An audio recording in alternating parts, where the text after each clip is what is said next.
tinitignan ni Andrew? He was looking on the resources. Tinitignan niya yung may konting may dala. May dala siya, meron yan. Saan ka nakatingin ka ba? Si Andrew failed to see Jesus. He failed to see Jesus. Lift up your eyes. Lift up your eyes. Mga kapatid, lift up your eyes. And look beyond in the natural. Yes. Si Kristo ay nasa iyo. At si Kristo nasa iyo ay makapangyarihan. At si Kristo namumuhay sa iyo, siya ay handa even right now to perform miracles in your life. Yes. Just lift up your eyes. Learn to recognize kung ano si Kristo sa buhay mo. Sino si Kristo sa buhay mo. Amen. Learn to recognize Amen. who is Jesus. Thank you, Lord. Anong ginawa ng Panginoon? To test them. Ang testing po ito actually, is a simple. Ang ating Panginoon po ay nilalagay ang kanyang si Philip at si Andrew, maging ang kanyang mga disipulo, listen to this, sila po ay piniposisyon ng Diyos for increase. Yes. Sila ay nilalagay ng Lord sa lugar kung sila po ay magkaroon ng increase sa buhay. Kaya meron may testing. Para yun saan? Pinoposition sila ng Lord for increase. Sino po gusto ng increase sa buhay niya? Amen. Can you raise your hands? Sino po gusto ng increase sa buhay niya? Amen. Alam niyo po itong ginawa ng Lord. Tinuturuan niya ng mga disipulo at sila ay nilagay sa posisyon. Ano yung posisyon na yun? Do not send them away. Give them something to eat. Yun ay lugar na kung saan ginamit ng Lord para sila ay mag-increase. Ang iniipay ng ating Panginoon ito. Maaari may tinapa, pero sinabi siguro ni Andrew, pero Lord, believe kami sa iyo. Kaya mo yan.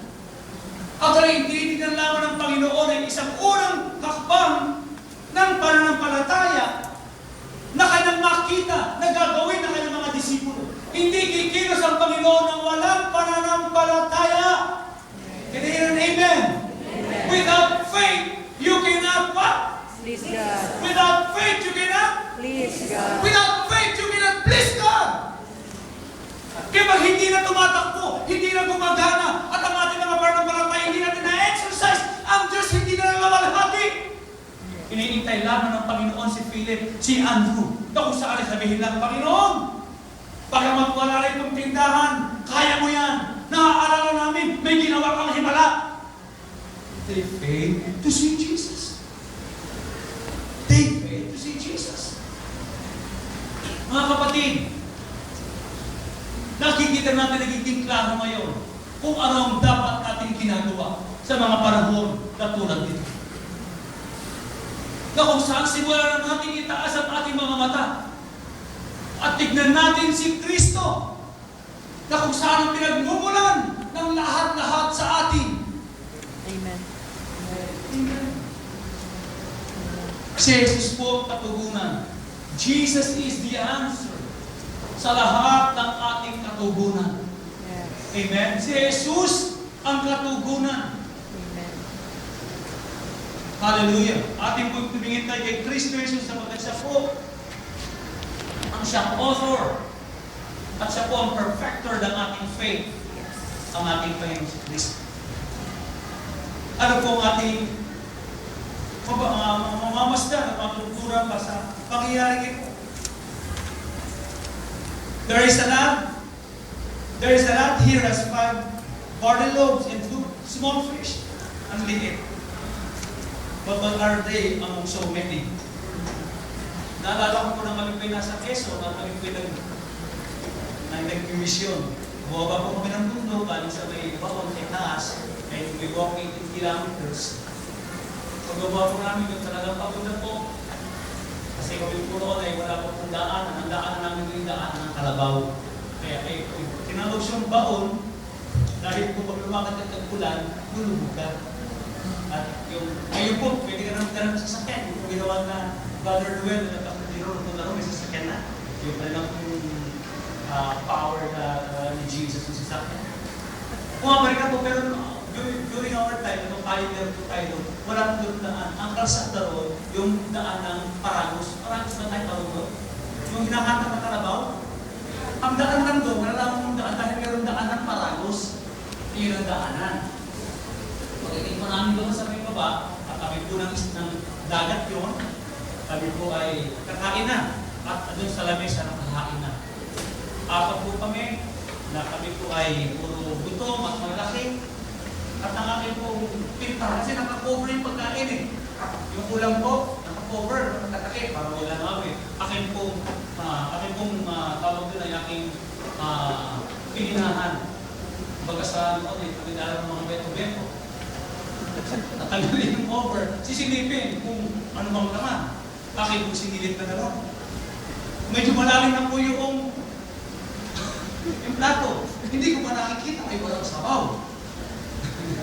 Nang medyo pagawa ng porta po, may nakita na po akong nakalawit na buntot ng isda. Uy, na, medyo walang sabaw pero isda. Nang aking pong bigla, kaya, di ba ako na, nakita ko po, 3 sapsap na pinrito. Tinignan ko po, kami kakain. Ay, naku, tapag kami. Tapag kami. Tapos, kusot-kusitin ko ba yung mata ko, hindi magpupo. Tapag pa rin yan. Tapag na sapsap.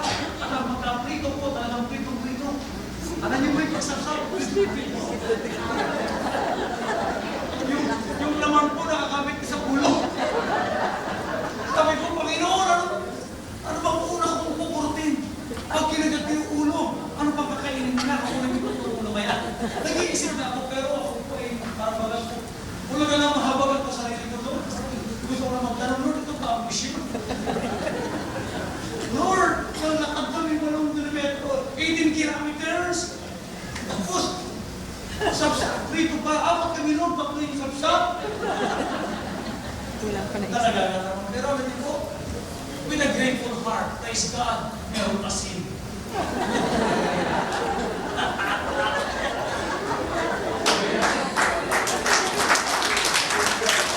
May asin. Automatic po yun. Kapatid, may kape tayo. Wala pong matigas na anumang tinapay. Anin ba niya bang meron pong makinig? Alam po, nadarapos po kami.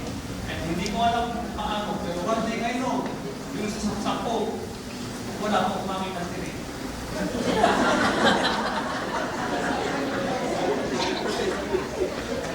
Pag ano, very crispy. Pag kinagat mo, crunchy talaga.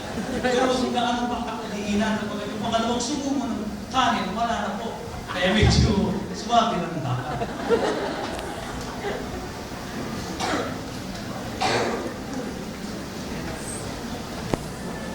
Andrew was looking for the resources. Do not look at the need, but look to Jesus. Yeah.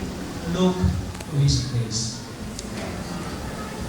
Do not look at the need, but look to Jesus.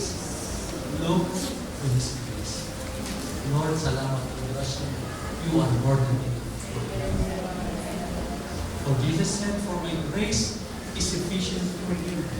For my strength is made perfect when there is weakness. Lord, hindi ko kaya manghirap sa akin. Pero Lord, I choose to acknowledge you. Yeah. Lift up your eyes, mga kapatid. Simulan mo na itaas ang iyong mga mata. Simulan na kung saan ay matangkar ng palatayang tatagos. You know what happened sa lugar na yun? Sa Quezon? Pagkatapos ko lang kami magturo 3 araw, on the 3rd day, sa lugar na yun, ng kinahapunan at ng pangatong araw na tayo magsentra. Alam niyo po atong kinakain namin sa Tabindaga. Kami po ay kumakain ng barbecue na kung saan ay ito po ay ang laman ng isang whale. On the 3rd day, ang aking Panginoon nagpaglutan ng baldenas mo.